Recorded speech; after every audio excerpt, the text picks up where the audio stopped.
एक दिन एक जवान आदमी भगवान बुद्धा को देखने आता है। वह बुद्धा से कहता है कि वो उसे अपनी शिक्षाएं दें, लेकिन आसान भाषा में, जिससे वो उनकी शिक्षाओं को समझ सके।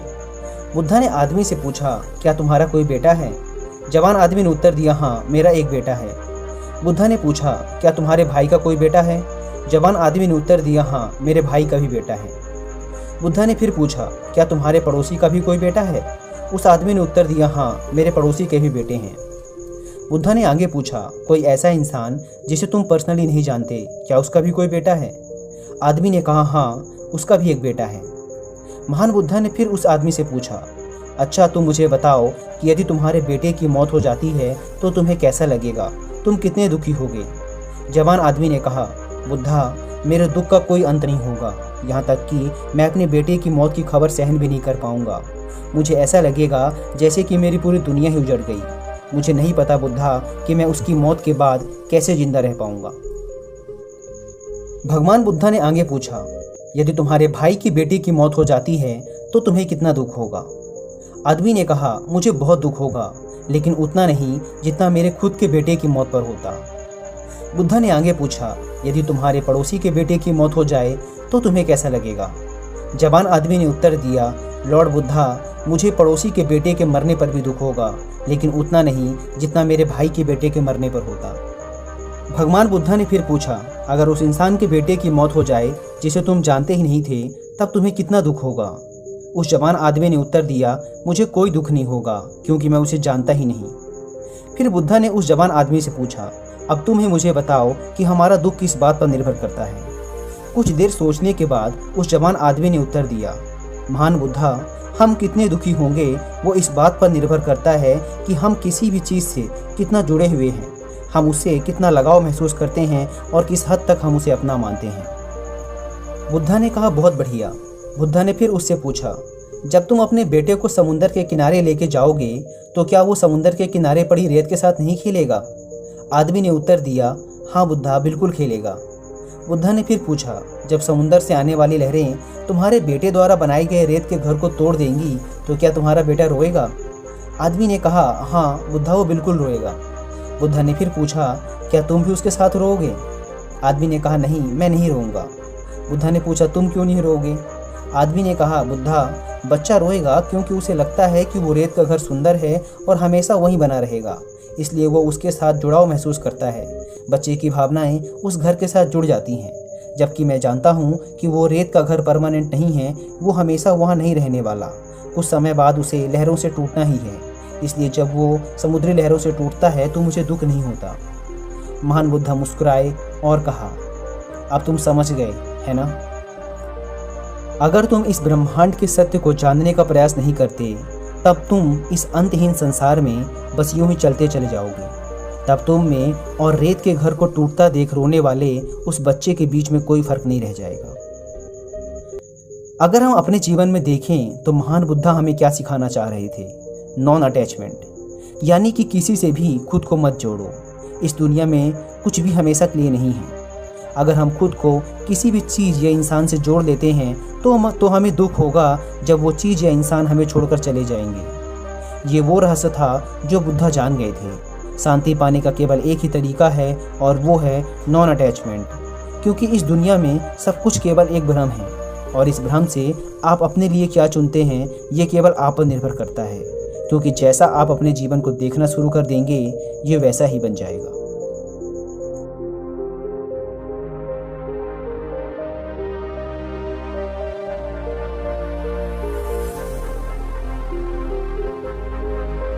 कुछ लोग पूरी उम्र पूजा पाठ में लगे रहते हैं, लेकिन उन्हें भगवान का कोई एहसास नहीं होता।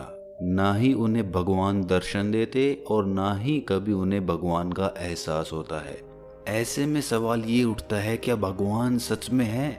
और ये हमेशा से एक चर्चा का विषय बना रहा है। इस सवाल ने इंसानों को भी दो कैटेगरीज में डिवाइड कर दिया है, एक आस्तिक और दूसरी नास्तिक।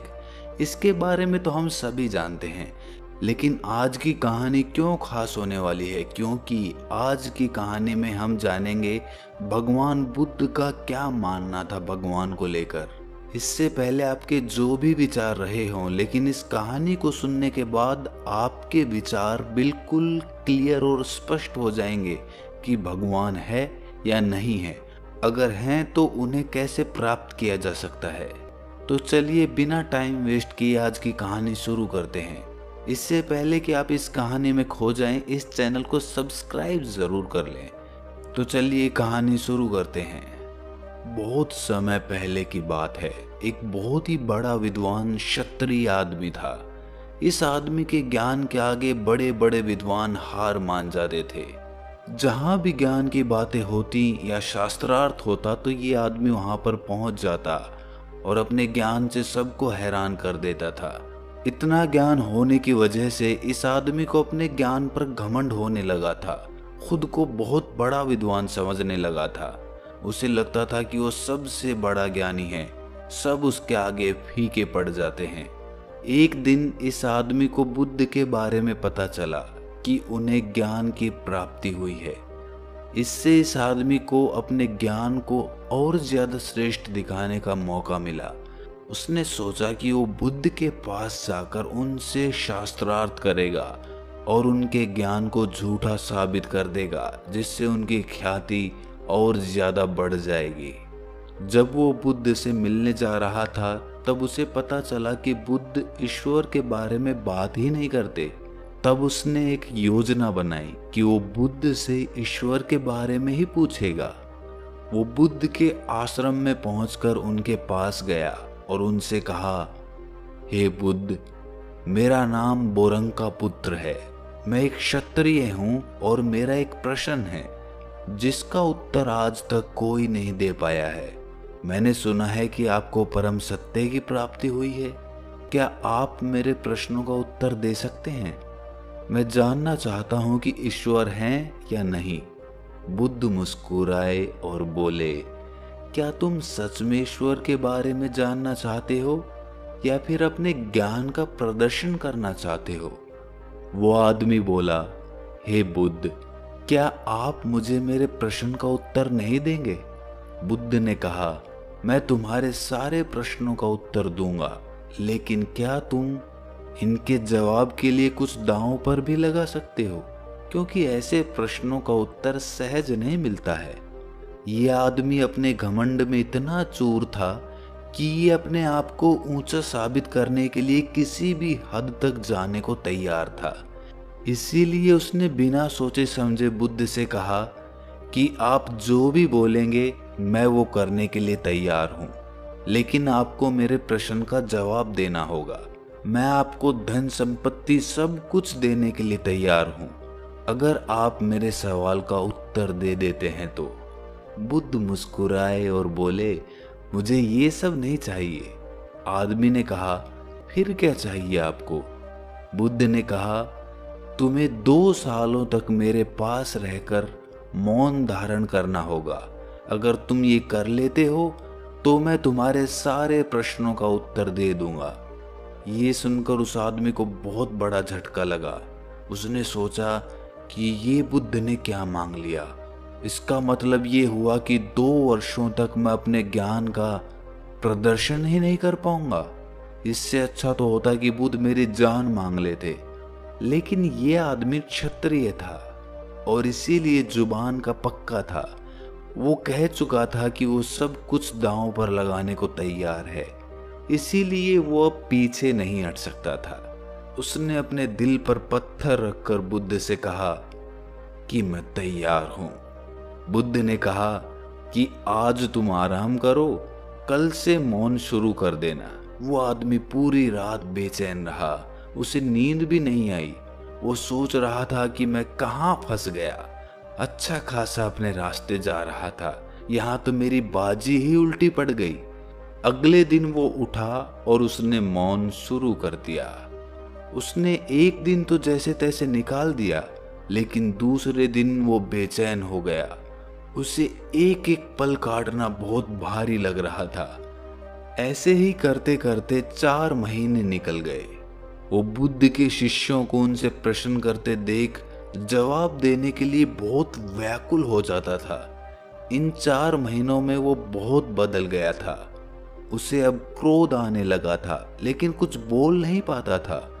वो हमेशा गुस्से में लाल रहता, जैसे सुध बुध खो दी हो। वो हताश और निराश होकर इधर उधर देखता रहता। एक दिन वो बड़ा सा पत्थर लेकर बुद्ध के पास गया और उसे वहीं पर पटक कर वहां से चला गया। ये देखकर बुद्ध उसके पीछे गए और उसे एक तालाब के पास ले जाकर कहा कि मैं तुम्हें थोड़ी देर के लिए मौन तोड़ने के लिए इजाजत देता हूँ। तुम चाहो तो मुझसे कुछ पूछ सकते हो। उस आदमी ने ना में सर हिला दिया। इस पर बुद्ध ने कहा कि ठीक है, तो तुम मेरे सवालों का जवाब गर्दन हिला कर देना। इस तालाब में देखो, क्या तुम्हें चंद्रमा दिखाई दे रहा है? आदमी ने हाँ में सर हिला दिया। फिर बुद्ध ने कहा कि तुम इस तालाब में एक पत्थर फेंको। आदमी ने पत्थर लेकर तालाब में फेंक दिया।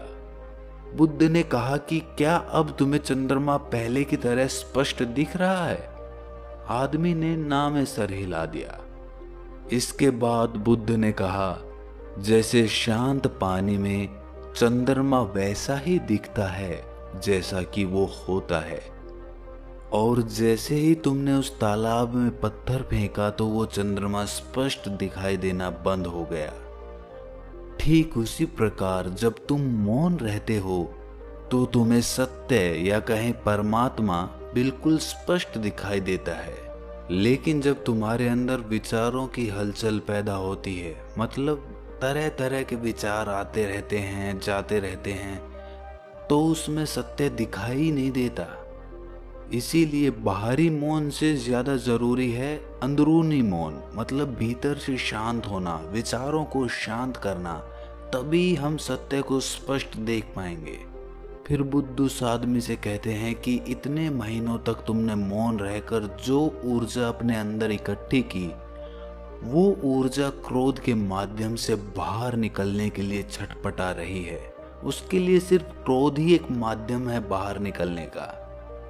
लेकिन अगर तुम अपने विचारों को इस वक्त भी संयमित कर लेते हो, तो वही ऊर्जा जो बाहर निकलने के लिए छटपटा रही है, वो तुम्हारी सत्य या परमात्मा की खोज के लिए ताकत बन जाएगी। इसीलिए क्रोध करके उसे बर्बाद मत करो, उसे अपने शरीर में समाहित कर लो, खुद को शांत पानी के समान कर लो, ताकि खुद की परछाई को तुम देख पाओ। ये बात उस आदमी की समझ में आ चुकी थी। उसने 2 साल तक बाहरी व आंतरिक रूप से मौन धारण किया, खुद को शांत बनाया।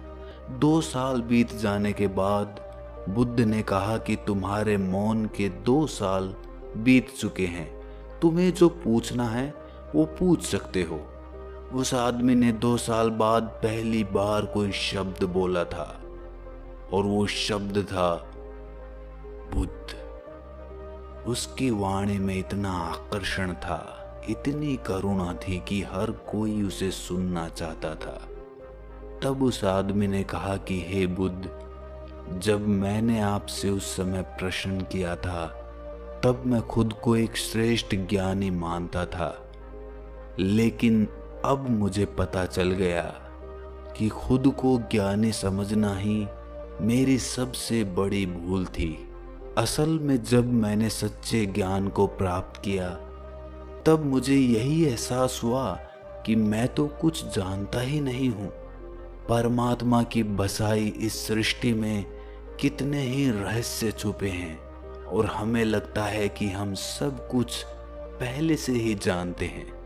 और इसी विचार ने मेरी जानने की क्षमता को बंद कर दिया था। पहले मैं बातें कर कर के, हमेशा बक बक कर कर के अपनी ऊर्जा को नष्ट कर देता था।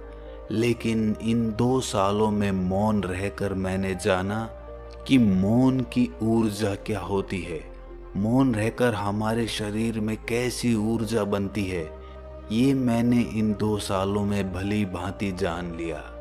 शुरुआत में मैंने बाहरी मौन अपनाया था, लेकिन अंदर से मैं बहुत विचलित था। विचारों की एक बाढ़ सी आती रहती थी जो मुझे क्रोधित कर देती थी।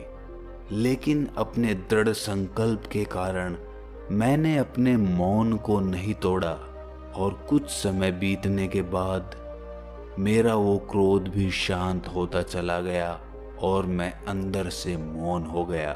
और उसी के बाद मैंने सत्य की या कहें परमात्मा की अनुभूति की।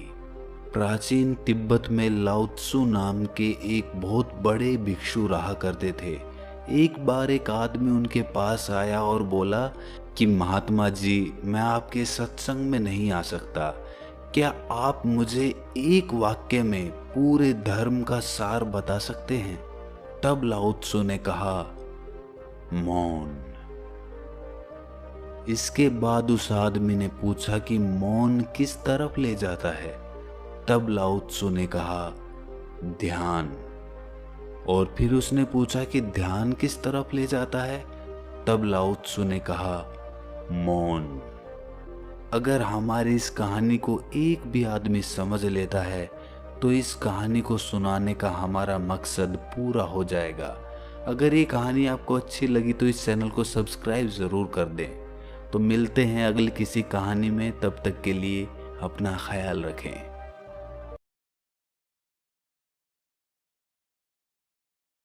Thanks for watching. Please subscribe.